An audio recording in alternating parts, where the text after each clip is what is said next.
संतोष देशमुख प्रकरणातील वाल्मिक कराडबाबत अनेक खुलासे समोर येत आहेत।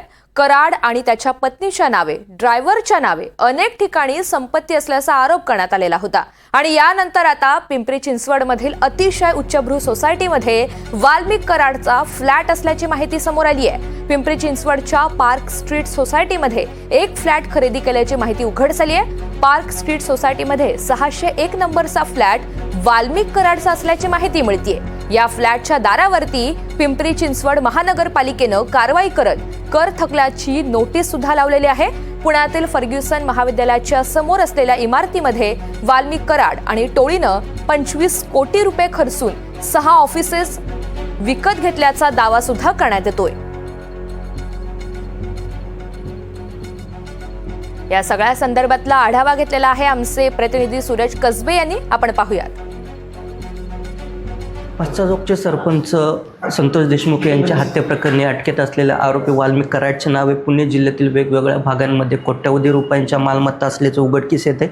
काही दिवसांपूर्वीच पुणे शहरामध्ये कोट्यवधी रुपयांच्या मालमत्ता असल्याचं समोर आलं होतं। त्यानंतर आता पिंपरी चिंचवड शहरातील वाकड परिसरात असलेल्या या पार्क स्ट्रीट सोसायटीमध्ये सुद्धा वाल्मिक कराड आणि त्यांच्या पत्नी मंजिली कराड यांच्या नावे कोट्यवधी रुपयाचा एक फ्लॅट असल्याचं उघडकीस आले। आयवरी सोसायटीमध्ये असलेल्या या 6व्या मजल्यावरती वाल्मिक कराड आणि मंजिली पाटील यांच्या नावावरती हाच तो 4 BHK फ्लॅट आहे, ज्याची किंमत आत्ताचं बाजार मूल्य पाहता 3 कोटी रुपयांपेक्षा अधिक आहे। विशेष म्हणजे वाल्मिक कराड यांनी ज्यावेळी हा फ्लॅट घेतला होता त्यानंतर आत्तापर्यंत कुठल्याही प्रकारचा पिंपरी चिंचवड महानगरपालिकेचा जो मिळकत कर आहे, जो टॅक्स म्हटला जातो, तो भरला नव्हता।